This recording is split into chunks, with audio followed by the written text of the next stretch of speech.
ഒരു മുറിയിൽ നിന്ന് മറ്റൊരു മുറിയിലേക്ക് മാത്രം നീളുന്ന യാത്രകൾ.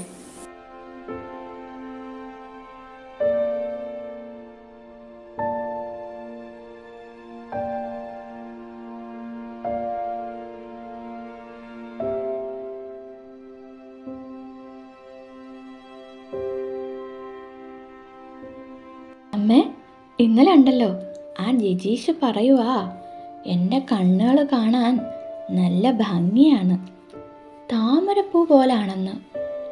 ആണോ അമ്മേ? ആ അച്ഛാ, പിന്നുണ്ടല്ലോ ലത ടീച്ചർ പറഞ്ഞ് എനിക്ക് നന്നായി നൃത്തം ചെയ്യാനുള്ള കഴിവുണ്ടെന്ന്. ഞാൻ നൃത്തം പഠിക്കണമെന്നൊക്കെ.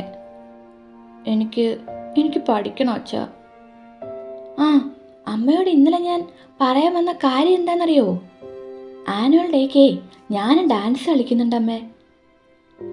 ആ കുട്ടേട്ടാ, നാളെ എന്നെ ഒന്ന് സ്കൂളിൽ കൊണ്ടാക്കണേ. ആ ദിവ്യം ഗ്യാങ് പറയുവാ നമ്മൾ തമ്മിൽ മിണ്ടാറ് പോലും ഇല്ലെന്നു. മണ്ടികൾ.